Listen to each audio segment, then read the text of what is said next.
It's time to buy low and sell high. Welcome into the Sporting News studios for Ram Fantasy Update. I'm Tom Vandervoort with our Sporting News Fantasy Source expert, Brad Pinkerton. We got to look at this thing like the stock market today, Brad. You're telling me, let's look at some skill positions and find some buying opportunities. Let's start with quarterback.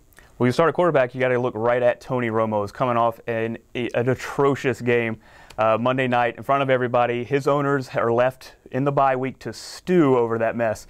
And this right now is the time to swoop in, scoop up Romo. You can get him dirt cheap. You wouldn't even have to purchase him as a starting quarterback at this point because the owner's probably trying to figure out other ways to get Romo out of his lineup. So you can get in, get a great price. Really what we're looking at is Romo bouncing back after the bye week. They've got some things to clean up along the offensive line. Definitely some concerns there, but he's still got all the weapons around. He's got Jason Witten, Miles Austin, Des Bryant. He's even got DeMarco Murray coming out of the backfield to help him out on those short passes.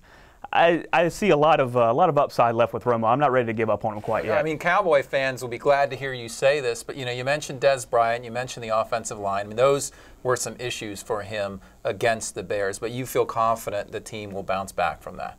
Can't get any worse. That's what I'm confident in.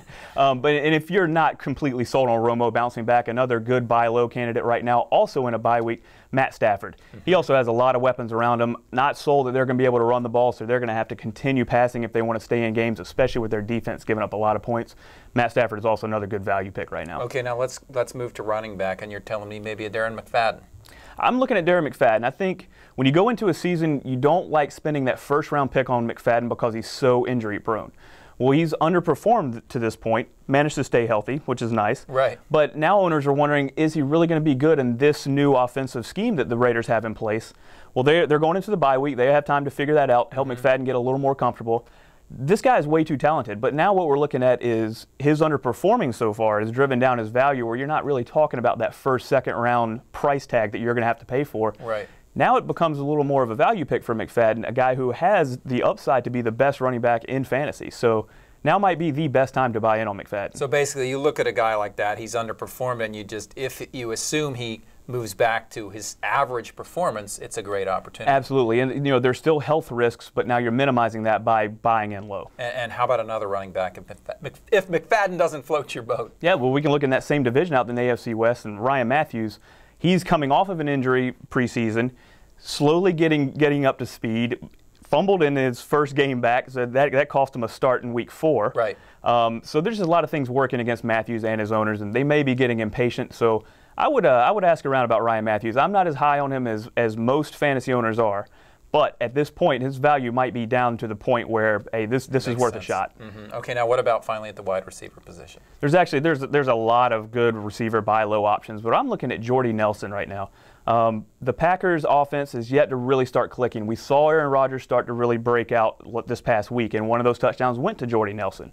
I think that's going to be a trend. We got Greg Jennings still nursing a groin injury. Looks like it's going to linger for a little while, and he's willing to shut it down just to let it fully heal. That moves Jordy Nelson up the chain. So you've got Jordy Nelson is a great buy low candidate. James Jones is going to slide up too, and he's also going to get a lot of targets. So basically, if the Aaron Rodgers boat tide rises, these are some of the boats that will float up along with him. Absolutely, and even when Greg Jennings is at full speed and comes back, that doesn't necessarily hurt Jordy's value. He's going to be just feeding off of the targets, and as Greg Jennings draws defenders away, he's going to get a few more open looks. Anybody else on the wide receiver front you would look at? I would be willing at this point to take a risk on Kenny Britt. His owners might also be getting a little impatient coming off of his own preseason injury. Underperforming, very slow so far, and he has an ankle injury that he's dealing with now. So the health risks are still there. You can't overlook those, but I think the price tag might be so low on Kenny Britt that it's worth a shot too. All right, there you go. That's Brad Pinkerton with some Fantasy Source advice, and we'll see you next time from the Sporting News Studios.